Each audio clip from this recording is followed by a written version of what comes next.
Subscribe to our channel by clicking the subscribe button. Click the bell button and enjoy the latest uploads from our channel. Hello everyone, स्वागत है आप सभी का हमारे YouTube channel success thunder पे। आज हम लोग एक अनसर्टेन नंबर ऑफ पर्सन्स की पजल सॉल्व करेंगे। इस तरह की पजल आजकल प्री में बहुत ज़्यादा देखने को मिल रही है, क्योंकि बच्चे बहुत ज़्यादा कंफ्यूज हो जाते हैं इस तरीके के क्वेश्चंस को देख करके, जिस वजह से आजकल एग्जामिनेशन में बहुत ज़्यादा इस तरीके की पजल ट्रेंडिंग में है। तो इस तरीके की पजल किस तरीके से सॉल्व करना है, आइए चलिए सीखते हैं।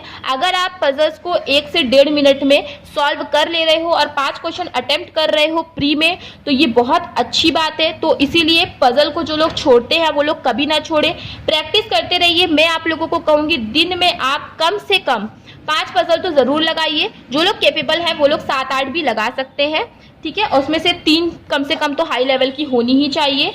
ये मेरा पर्सनली सजेशन है, बाकी अब आप लोग ज़्यादा समझदार हो।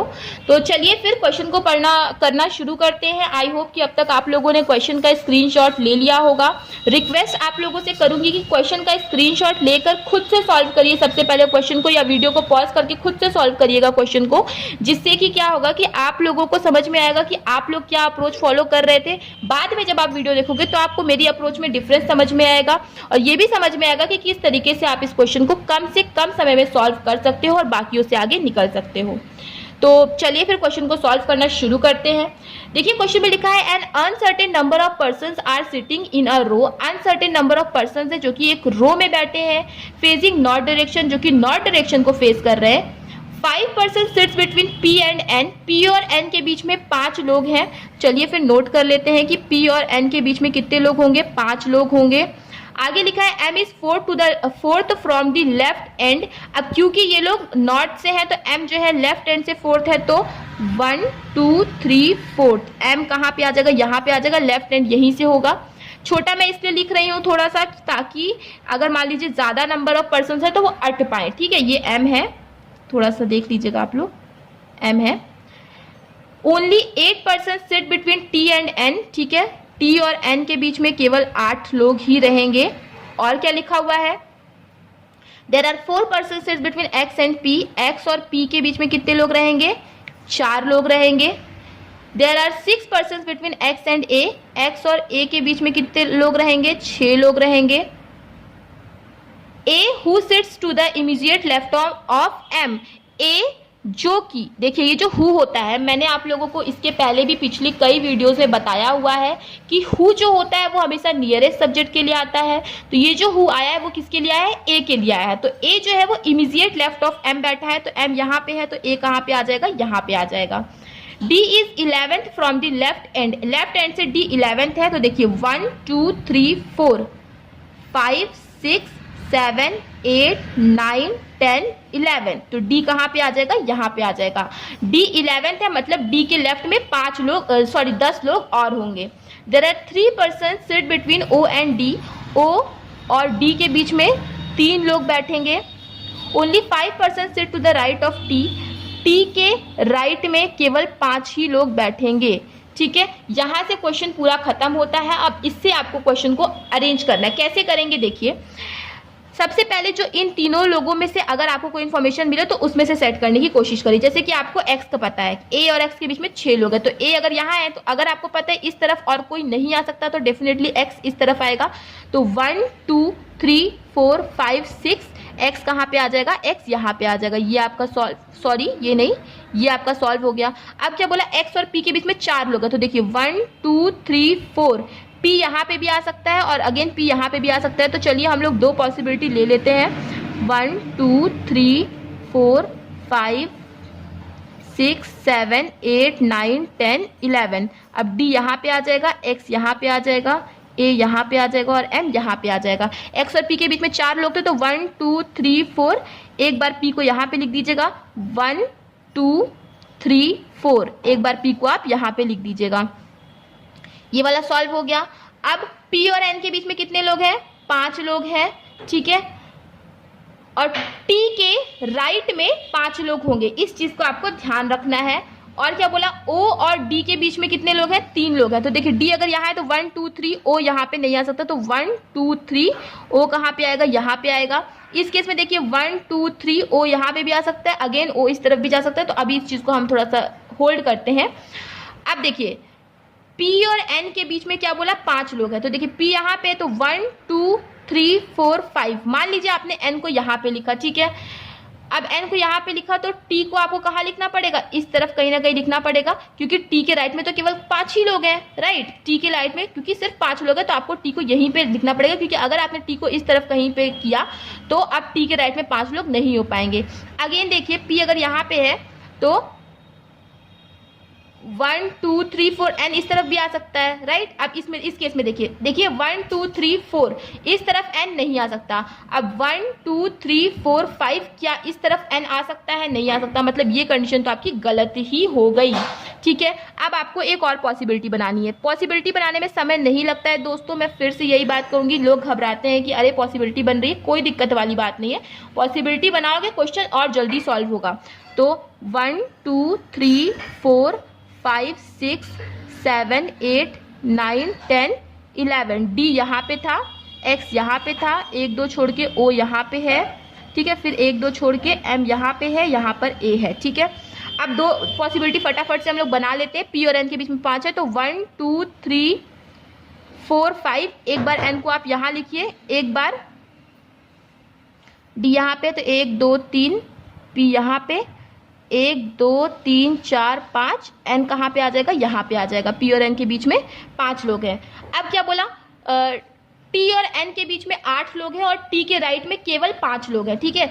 तो आप T को अगर इधर लिखोगे तो T के राइट में 5 लोग नहीं हो पाएंगे, तो 1 2 3 4 5 6 7 8, T को आप यहाँ पे लिख दीजिए। अब इसके राइट में 5 लोग बना दीजिए, 1 2 3 4 5, ये वाली कंडीशन सॉल्व हो गई।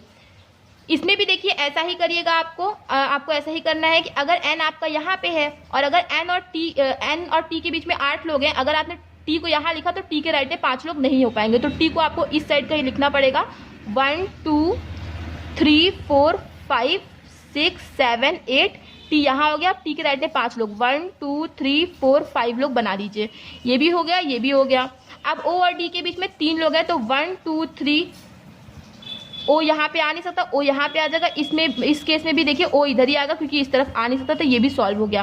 अब आपको ये चीज देखना है कि ये वाली भी पजल राइट बन रही है, अब ये वाली भी पजल राइट बन रही है, तो अब कौन सी पजल राइट है, तो देखिए दोनों ही पजल राइट है। अब आपको क्वेश्चन के हिसाब से इसको सॉल्व करना है कि किस तरीके से क्वेश्चन आ रहा है, ठीक है। अगर मान लीजिए बोले कि मैक्सिमम कितने लोग बैठ सकते हैं, तो ईदर में आंसर दोगे, इसको टोटल करिएगा, इसको टोटल करिएगा और फिर ईदर में आंसर दीजिएगा, ईदर ये या फिर ये।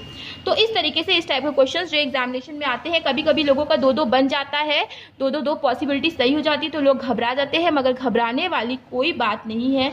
इस तरीके के क्वेश्चंस ऐसे ही आते हैं। तो आई होप कि चीजें आपको क्लियर हो गई होंगी। चलिए एक साथ में एक ब्लड रिलेशन का क्वेश्चन भी सॉल्व कर लेते हैं, देखते हैं इसको किस तरीके से बनाना है। देखिए लिखा हुआ है there are 8 persons in a family, एक फैमिली है जिसमें कि 8 लोग हैं, in which 2 married couple, 2 couple हैं, 3 जनरेशन की फैमिली है एंड 3 फीमेल मेंबर है। अब 3 फीमेल मेंबर है तो 5 मेल होंगे, क्योंकि 8 लोग हैं, ठीक है, और 3 जनरेशन की फैमिली है, ओके। अब यहाँ पे लिखा है ए इज ग्रैंड फादर ऑफ जी, ए जो है वो ग्रैंड फादर है, तो मतलब मेल है किसका, जी का, जी who is nephew of M, ठीक है, जी जो कि निफ्यू है एम का, जी निफ्यू है मतलब क्या है, मेल है किसका, एच का, सॉरी एच का है, तो मतलब जी के माता या पिता का भाई या बहन होगा एच, राइट। आगे बढ़ते हैं, C is brother in law of E, C जो है वो ई का ब्रदर इन लॉ है, E who is unmarried, E जो कि अनमैरिड है, सी ब्रदर इन लॉ है ई का, ठीक है, सी ब्रदर इन लॉ है ई का, मतलब सी की अगर ब्रदर इन लॉ है मतलब मेल है, ठीक है, इसकी मतलब कोई ना कोई वाइफ होगी जो कि फीमेल होगी।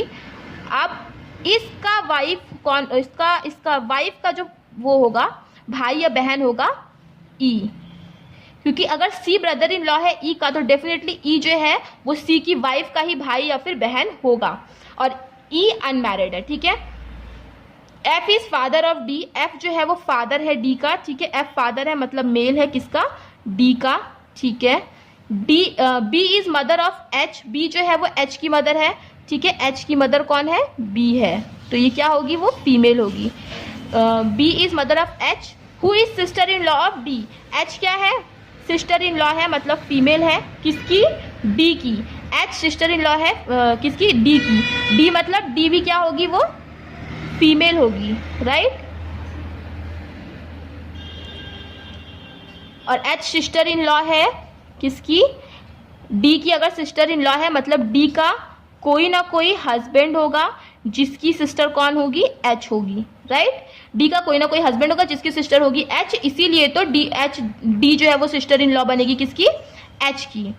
आगे बढ़ते हैं, सॉरी H जो है वो सिस्टर इन लॉ बनेगी किसकी, D की।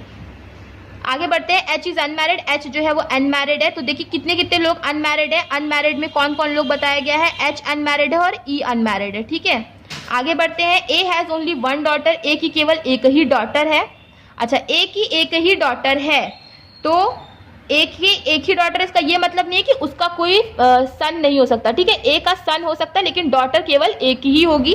तो इससे अब आप लोगों को क्या कंक्लूजन मिलता है, देखिए F जो है वो कौन है, F होगी D की D का फादर, ठीक है। F क्या होगा, D का फादर होगा। अब D एक फीमेल है, तो अगर हम इसको इसमें सेट करने की कोशिश करें तो देखिए D फीमेल है और D का फादर कौन है, F है, ठीक है। अब D का फादर कौन होगा, F होगा। अब बोला गया है कि D का फादर अगर F है और D का भाई कौन है, D का भाई है, भाई या फिर बहन जो भी है वो E होगी।